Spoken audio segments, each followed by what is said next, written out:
스펙, 제로, 정보, 제로, 그야말로 취업 준비, 제로인 취준생을 위한 취업 정보쇼 취업을 부탁해. 네, 오늘도 취업의 문을 향해 힘차게 달려볼까요? 네, 먼저 저희와 함께 달려주실 분들 소개할게요.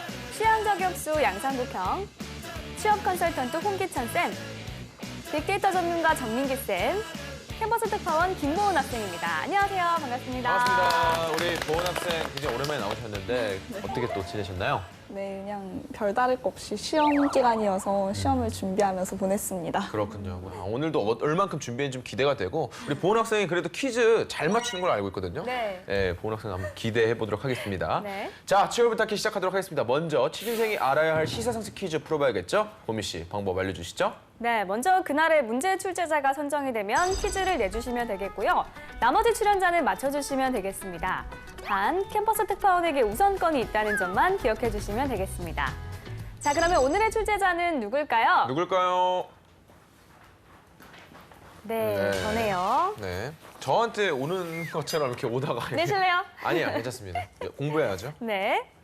자, 먼저 첫 번째 문제입니다. 네.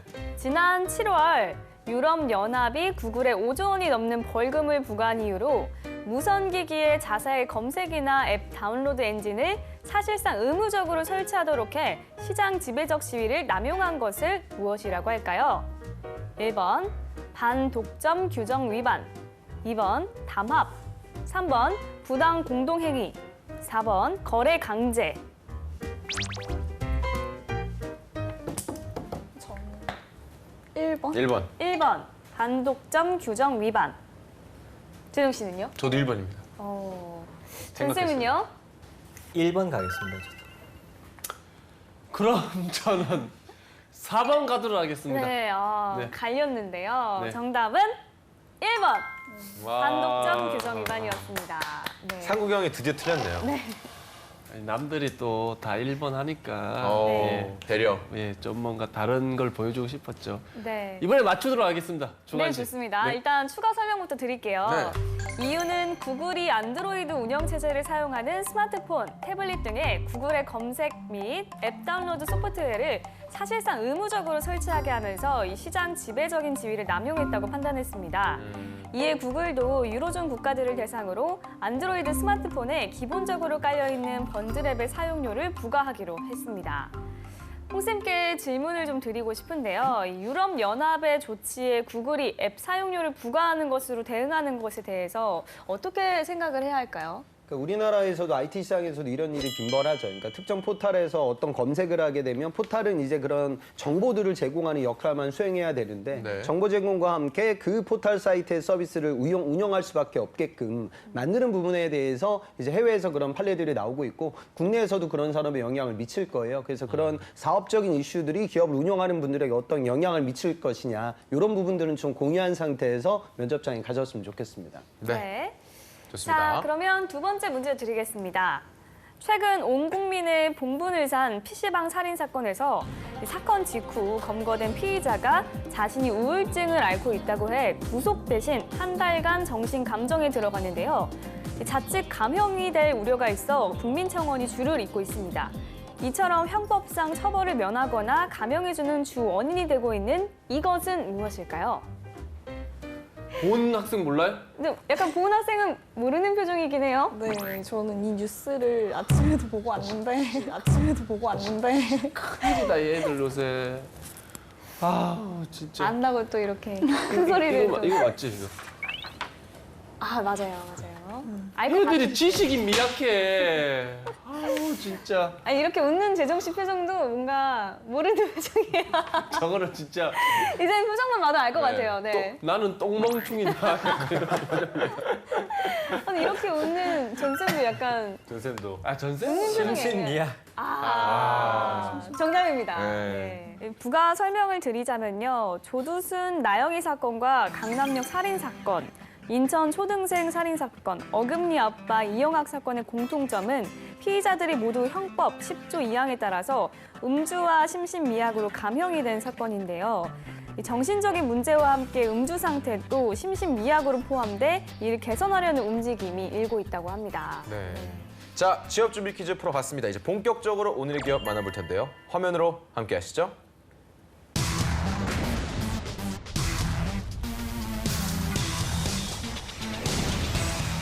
네, 오늘의 기업은 신세계 푸드입니다.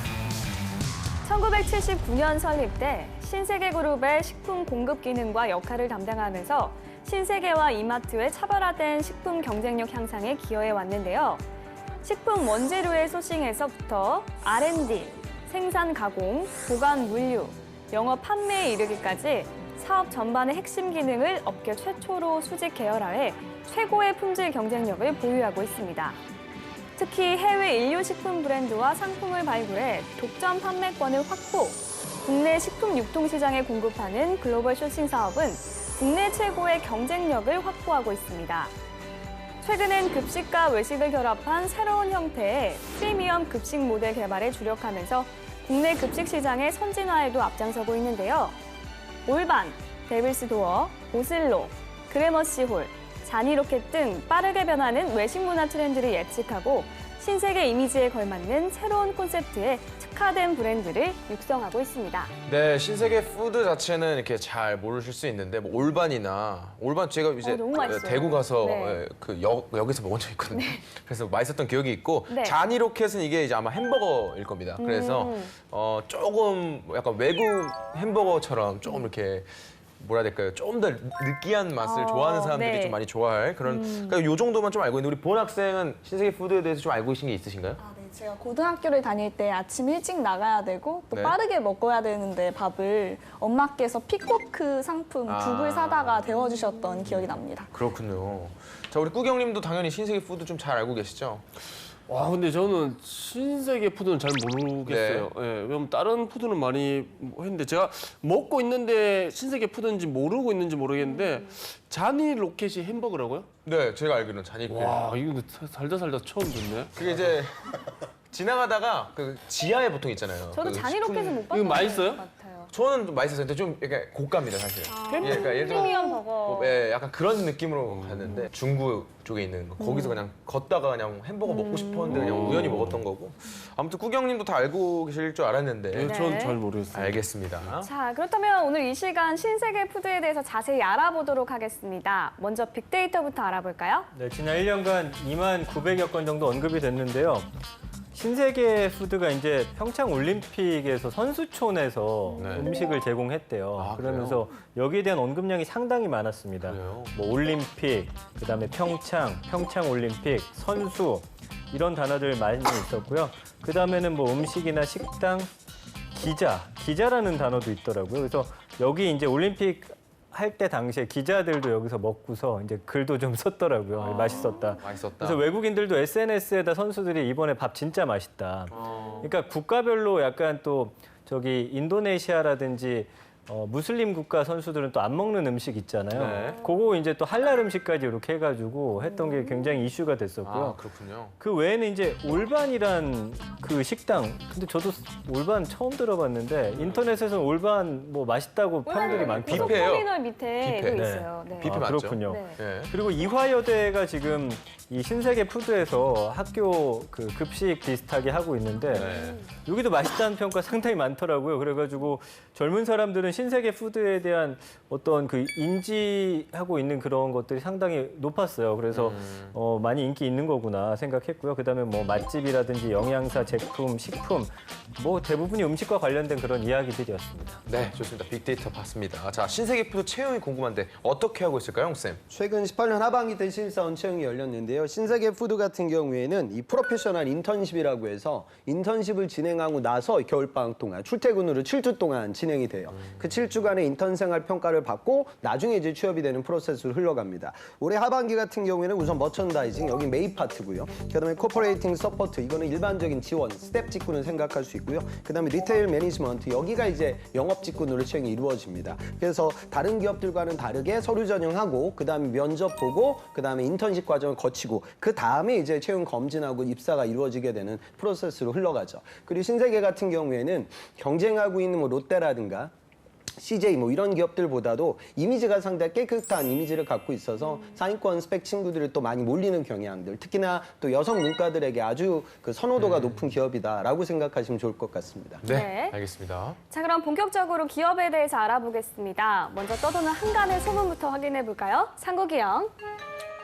네, 떠도는 소문 우리 신세계 푸드 할랄로 대박났다고 카더라. 예, 신세계 푸드가 뭐 여러 사업을 하는 거는 뭐 다들 알고 계실 건데 그 중에서 가장 좀 성공을 거둔 게 최근에 그 우리 할랄 푸드라고 하는데 아까 말씀하셨다시피 그 어디라 했죠? 힌두교라 했나? 이슬람. 예, 이슬람교. 네. 이슬람교에서 그 아무튼 잘 모르잖아. 할랄 알아요? 알아요. 할랄 가이즈 맛있는 데 있습니다. 할랄 가이즈. 할림은 알지 뭘 할랄을 알아. 할랄 맛있어요.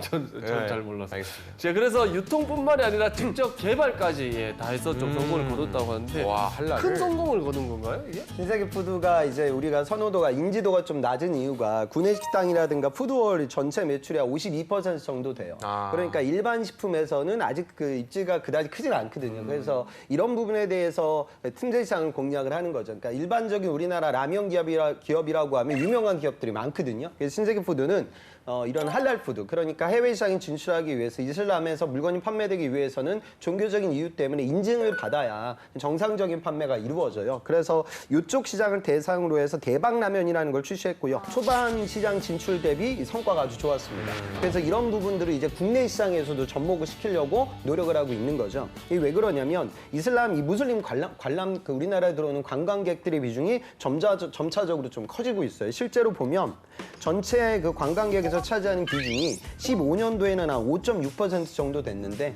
작년을 보면 6.5% 매년 증가하는 추세거든요. 또 국내에서 거주하고 있는 또 무슬림들도 있고요. 그래서 최근에 국내 시장에서 또 이런 뭐 할랄 푸드를 국내 판매를 한다는 게 좀 버겁겠죠. 그래서 프로모션 행위가 그 오프라인 행사가 진행이 됐는데 그 서울 그 용산구 이태원 쪽에 가보면 이슬람 교도들을 대상으로 한 서울 중앙 성원이라는 곳이 있는데 여기 있는 무슬림 한 500명을 대상으로 해서 대박라면을 소개하는 그런 행사를 개최했어요. 그래서 두 가지로 요약이 될 것 같습니다. 그러니까 지금 우리나라 식품 기업이 과거에는 중국 시장만 봤는데 이제는 이제 인도 차이나 그다음에 중동 시장을 같이 보고 있고 또 그런 부분들을 국내에도 프로모션 마케팅으로 집행해서 신세계 푸드가 이런 새로운 사업에 투자를 많이 하고 있다. 그런 부분들을 대내에 알리기 위한 홍보 활동이 적극적으로 진행되고 있는 것 같습니다. 네, 그러면 우리 또 신세계 푸드 직원들 연봉 어떻게 됩니까? 네, 자플래닛이 올해 10월에 공개한 자료를 보니까 평균 연봉은 2,972만 원입니다. 사원이 3,003만 원, 대리가 3,971만 원, 과장이 5,265만 원, 차장이 6,473만 원, 그리고 부장이 되면 7,471만 원입니다. 그러니까 직급이 올라갈수록 연봉이 상당히 많이 올라가네요. 그렇네요.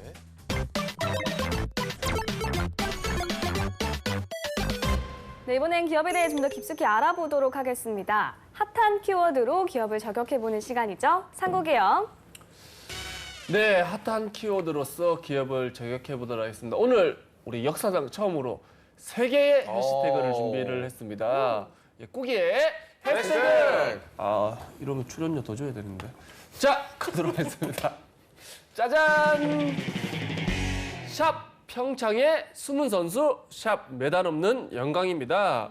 우리 보통 올림픽에 우리 출전하는 선수들이 운동을 시작하면서부터 수년간 엄청 오랫동안 준비를 하는 거 다들 아실 건데 우리 신세계 푸드도 수년간 그 올림픽을 위해서 노력을 했다고 합니다. 비록 메달은 없지만 전 세계가 인정한 국가대표 푸드라고 합니다. 네, 아까 전 선생님께서 말씀을 주셨는데 그래도 이 국가대표 급식의 탄생부터 좀 다시 한번 말씀 주시죠. 그러니까 신세계 푸드 같은 경우는 평창 동계올림픽 올리기 2년 전인 2016년, 그러니까 브라질 리우 올림픽에서 메뉴와 운영을 벤치마킹하기 위한 TF팀을 보냈어요. 그래서 네. 현지 조사를 통해서 어느 나라 선수들이 음식들을 어떻게 먹는지를 쫙 이제 조사를 했겠죠. 그리고 이제 무엇보다 올림픽 단체 급식에 있어서 가장 중요한 메뉴를 준비하기 위해서 대회가 시작되기 1년 전부터 선수들의 경기력을 극대화하고 또 국가별 입맛을 고려한 그런 양식, 채식, 할랄, 아시안 푸드 무려 420종류의 메뉴를 또 개발했습니다. 그러니까 여기에 영양학적 측면을 또 고려해서 재료가 갖고 있는 영양소를 최대한 살릴 수 있는 조리법이라든지 그리고 글로벌 수준의 매뉴얼을 준비해 실행에 옮겼고요. 그다음에 이제 외국 선수들한테는 빵이 또 주식인 그런 사람들이 있잖아요. 그래서 이거 신선도를 높이기 위해서 평창 현지에다가 빵을 굽는 센터를 또 직접 마련을 했습니다. 그래서 빵을 갓 구워 제공했고 아까 말씀드린 대로 무슬림 선수들을 위한 할랄 푸드존을 운영하기도 했고요. 그다음에 이제 운동선수들이 소화가 잘 돼야 되니까 소화가 잘 되는 또 그런 조리 방식을 이용해가지고 쌀면수죠. 그건 이제 먹고 나서고. 네. 뭐 저열 로스팅이라든지 스팀을 활용해가지고 위나 장에 최대한 부담이 적게끔 이렇게 해가지고 했더니 지금 대회 기간 동안 제공한 식사가 한 500만식 정도 되는데 IOC 그러니까 국제올림픽위원회로부터도 큰 호응을 얻었고 그다음에 선수들로부터도 입소문이 나가지고 너무 맛있다 뭐 이런 평가가 있었거든요. 그래서 이제 이런 사업 경험 바탕으로 해가지고 2020년 도쿄올림픽하고 2022년 베이징 동계올림픽 때 단체 급식에 대한 컨설팅 사업도 검토 중이에요. 일단은 해외로부터 인정받았기 때문에 예. 앞으로 이런 분야에 대한 사업 진출에 있어서는 좀 더 순항을 하지 않을까 이렇게 예상해 봅니다. 네. 할랄이나 올림픽처럼 신세계 푸드가 새로운 사업 개척을 참 잘한다는 생각이 드는데요. 또 앞으로 어떤 분야를 개척할 수 있을까요, 보은 학생? 저는 환자들을 위한 실버푸드 사업 개척을 생각해 보았는데요.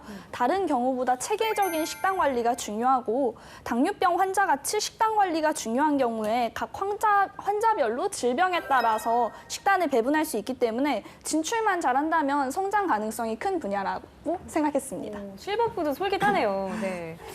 이 신세계 푸드의 개척 정신 이거 어디서 나온 걸까요, 홍쌤? 그러니까 신세계 푸드가 지금 작년 매출이 이제 1조가 넘었거든요. 그러니까 식품기업치고 정치가 아주 크죠. 근데 그 사업을 다각화시키기 위해서 우선 거점이 되는 건 신세계 그룹 자체가 우리나라를 대표하는 유통기업이란 말이에요. 그러니까 이제 일반적인 급식 사업 외에 이런 유통업이라는 본인 그룹의 어떤 시너지를 끌어내서 그러면 유통업이라고 하면 특정 거점에 대한 상권 분석을 잘해야 되겠죠. 그러니까 이 부분을 활용해가지고 외식 산업에 적극적으로 투자를 하고 있고요. 또 유통에서 판매되는 다시 말해 신세계 백화점과 이마트에서 많이 판매될 수 있는 간편식 이 시장에 두 가지에 좀 적극적으로 투자를 하고 있어요. 최근에 상표가 이제 특허청에 출원이 됐는데 백조 경영이라는 브랜드예요. 이게 신세계 푸드가 갖고 있는 건데 뭐냐면 이 경양식을 이제 사업 브랜드로 만드는 거죠. 그래서 기존에 우리가 외식 산업 특히 양식이라고 하면 뭐 프랜차이즈 레스토랑, 뭐 샐러드 바 이런 좀 어찌 보면 좀 트렌디한 이미지? 근데 요즘은 어차피 이런 부분들도 이제 보편화됐기 때문에 레트로 마케팅으로 가는 것 같아요. 저도 예전에 저희 어머님하고 막 경양식당 가서 뭐 돈가스 아마 우리 삼국지나 뭐 전 팀장님 세대 정도는 아마 공감이 될 것 같아요. 그래서 그죠. 그런 거 먹고 있는데 그런 향수를 불러일으키는 것 같고요. 그다음에 최근에 경복궁 같은 데 가보면 젊은 대학생들이 예전에 한복 입고 많이 사진을 찍었는데 최근에 제가 보니까 요즘 우리나라 조선 개화기 때 그 의상을 입고 또 사진을 많이 찍더라고요. 그러니까 이런 어떤 문화적인 시류와 레트로 마케팅을 활용해가지고 시장을 활성화시키기 위해서 투자를 하고 있고요. 두 번째는 또 이 간편식 시장에서도 틈새를 좀 보고 있는 것 같아요. 최근에 노르웨이의 수상 기업 리로라는 기업과 함께 보노보노 마리네린의 연어 스테이크 그러니까 수산물 간편 가정식 시장에도 본격적으로 좀 뛰어들고 있죠. 그래서 이 간편식 시장의 어떤 틈새, 최근의 트렌드를 잘 반영할 수 있는 외식 산업에 대한 도전이 그룹 전체적인 시너지와 함께 활성화되고 있다. 그렇게 이해하시면 좋을 것 같습니다. 네, 알겠습니다. 자, 다음 해시태그 볼까요? 네, 다음 해시태그 보도록 하겠습니다. 짜잔! 짜잔. 샵 야구장 푸드의 지각병동 샵 치매가 아닌 떡튀순입니다. 우리 보통 야구장 하면 우리 치킨에 맥주를 다들 많이 생각을 하고 계신데 근데 이제 여기에 이제 지각병동을 좀 일으켰습니다. 좀 한국식의 매콤한 패스트푸드를 먹자라는 취지로 시작을 해서 우리 신세계 푸드가 우리 떡튀순을 내놨답니다. 지금 그래서 광주구장 같은 경우에는 예. 치킨을 누르고 독주를 하고 있다고 합니다. 그래요? 그래서 지금 이제 전국 진출을 우리 준비하고 있다고 합니다. 네, 야구장 하면은 사실 치킨인데 자, 한국식 패스트푸드가 지금 그 자리를 위협하고 있다는 겁니다. 자, 전쌤, 이 떡튀순의 인기 어느 정도인가요? 지금 말씀해 주신 대로 광주 기아 챔피언스필드 같은 경우는 이 떡튀순이 하루에 500개 정도 팔릴 정도로 인기가 높답니다. 지금 프로야구 같은 경우는 뭐 거의 800만 명 이상이 10개 구단을 찾을 정도잖아요. 지금 그 사람들이. 그래서 워낙 그 프로야구에 대한 인기가 올라가고 있는데 그중에 여성 관중의 그 인기, 그러니까 여성 관중들이 구장을 찾는 비율이 상당히 올라가고 있는 상황에서 지난해부터 이제 기아 챔피언스필드에서 이 신세계 푸드가 그 영업권을 따가지고 운행을 했는데 치킨과 맥주가 그동안 계속 인기였는데 여성들이 또 좋아하는 게 바로 이 떡튀순이잖아요. 떡볶이, 튀김, 순대 여기다 만두까지 엮어가지고 이런 새로운 메뉴를 개발해서 넣어봤더니 역시나 인기가 굉장히 올라갔다라는 거죠.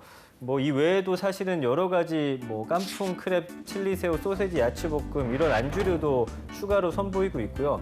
그러니까 맥주 안주가 치킨에 한정돼 있던 걸 좀 다양하게 만들면서 지금 아까 말씀드린 대로 이 떡튀순의 인기가 상당히 올라가고 있고 그 외에도 뭐 컵과일이나 샌드위치 같은 또 여러 가지 메뉴를 개발해서 넣고 있는데 지금 입소문에 오르면서 여성과 가족 단위 고객들에게 큰 호응을 얻고 있는데 이런 흐름을 또 다른 구장으로 또 이어간다고 하니까 이제는 치킨과 맥주가 야구장의 대표 음식이 앞으로는 아닐 수도 있게 되는 그런 상황이 벌어질지도 모르겠습니다. 네. 근데 진짜 야구장에서 치킨을 누린다는 건 엄청난 일인 것 같은데 보은 학생이 생각하기에는 어떤 요인이 좀 효과적이었다고 생각하나요?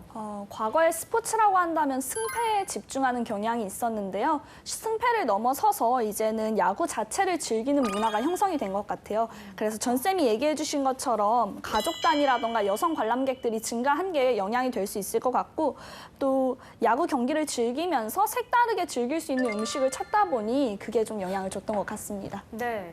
근데 이렇게 새로운 사업에 진출을 하는 것도 좋지만 기존 사업들을 철수하지 않는 이상 같이 발전을 시켜야 할 텐데요.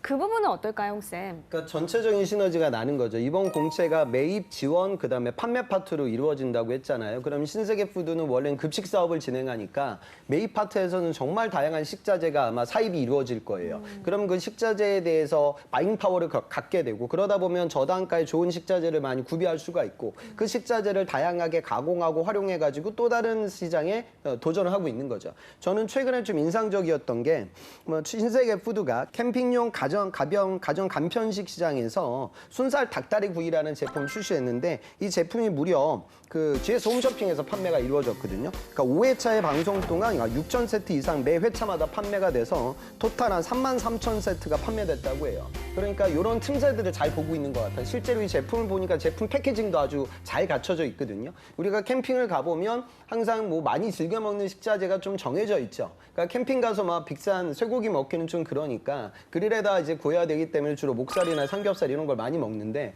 저도 예전에 한번 닭고기를 먹으려고 했는데 이게 구매해가지고 거기서 뭐 조리한다는 게 좀 어렵더라고요. 그러니까 이런 틈새를 좀 잘 보고 있는 것 같아요. 그래서 결국에는 다양한 식자재를 활용해가지고 틈새 시장을 곳곳에 침투하는 그런 전략을 신세계푸드가 잘 구사하고 있는 것 같습니다. 네. 네, 알겠습니다. 자, 마지막 해시태그 볼까요? 네, 다음 해시태그 보도록 하겠습니다. 짜잔! 샵 가유불급, 샵 할 말만 하라입니다. 우리 신세계푸드에 입사하려면 우리 가유불급은 꼭 명심을 해야 된다고 합니다. 이게 왜냐하면 모든 전형의 우리 지원했던 직무 말고는 아예 좀 말을 삼가는 게 좋다고 합니다. 우리 스펙이 좋다고 이것저것 어필하다가는 차라리 그 탈락의 고배를 조금 마실 수도 있다고 합니다. 예. 그래요. 그러면 직무 관련 스펙 외에 이제 뭐 언급을 하면 감점이 된다는 건가요, 전세?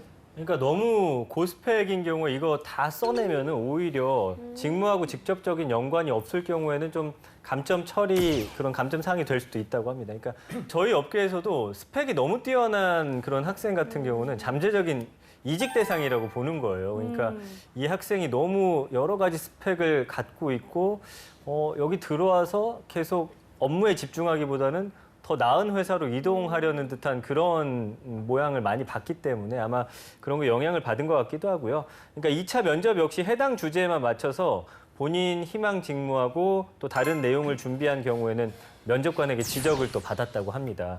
그래서 질문도 지원 직무와 직접적인 관련이 있는 주제를 개인별로 다르게 주기 때문에 주제하고 직무를 잘 연관지어서 준비를 해야 되는데 단 이제 본인을 드러낼 수 있는 시간 자기소개라든지 이런 경우에는 또 블라인드 면접이기 때문에 내 전공이라든지 그동안 뭐 어떤 공부를 해왔는지에 대해서는 좀 간략하게 소개할 필요가 있지만 뭐 해당 직무와 관련된 질문에 대해서 괜히 다른 것들을 좀 어필하기 위해서 끄집어 넣는 것은 오히려 마이너스 요인이라고 하니까 잘 좀 생각해 보셔야겠습니다. 네. 이력서를 작성할 때 신중해야겠네요. 근데 만약에 보은 학생이 신세계푸드에 지원을 한다면 어떤 직무에 지원을 하고 싶고 또 어떤 점을 어필할 것 같나요? 저는 신세계푸드 식품 유통에서도 식재 영업에 한번 지원을 해보고 싶은데요. 영업은 최전선에서 고객과 소통을 할 수 있는 자리라는 생각이 들기 때문이에요. 제가 반찬 가게 아르바이트를 하면서 판매 성과에 이바지를 했던 경험이 있는데 이런 점을 잘 녹일 것 같고 아무래도 제조와 유통 영업이 다 유기적으로 연관이 있는 것 같은데 제가 무역학과에 다니고 있다 보니까 이런 점을 잘 녹여서 설명할 것 같습니다. 네. 선생님 답변 어떨까요? 그러니까 좋은 접근이죠. 보은 학생 입장에서는 아마 이런 식의 질문을 받게 될 거예요. 무역학도인데 그럼 신세계푸드가 물론 글로벌 사업을 하지만 대부분 대표적인 내수 산업을 지금 두드리고 있잖아요. 그러면은 원래 무역 전공인데 해외 영업으로 가야지 왜 우리 신세계푸드에 지원했어요? 말은 저렇게 하지만 영어를 좀 못하니까 무역 버리고 이쪽으로 오려는 거 아니야? 뭐 이런 식의 접근. 그러니까 아까도 그 불필요한 스펙 관련돼서 우리가 말씀을 나눴는데요. 예를 들어 신세계푸드에 지원하는데 내가 전공이 행정학도다. 그다음에 공기업에서 인턴을 했어요. 공기업 인턴 정도까지는 노출돼도 돼요. 이건 조직 생활에 대한 나의 기본기로 어필이 가능하니까. 근데 거기다가 한국사 자격증, 한국어 자격증 이런 것들이 부과되게 되면 아, 이 친구는 원래 행정학 전공에서 공기업 가려다가 그게 좀 안 되니까 결국 이 자리에 왔구나. 그러면 식품 영업하다 보면 실제적으로 고객도 많이 응대하게 되고 영업적인 자질을 많이 요구하는데 공기업을 꿈꿨던 이 학생이 과연 여기에 적응할까? 이런 식의 그 리스크 요인들이 있죠. 그래서 기재를 할 때도 과연 이게 내가 면접장 가서 질문을 받았을 때 흔들리지 않을 것이냐. 그냥 이력서 하나하나 채워 넣는데 급급하기보다 면접의 시나리오를 그리고 기재 유무에 대해서 의사결정을 내리는 것이 상당히 중요합니다. 네. 네, 치얼부탁해 오늘은 신세계푸드에 대해서 알아보고 있습니다. 네, 저희는 잠시 후 2부에서 다시 뵙겠습니다. 좀 이따 만나요.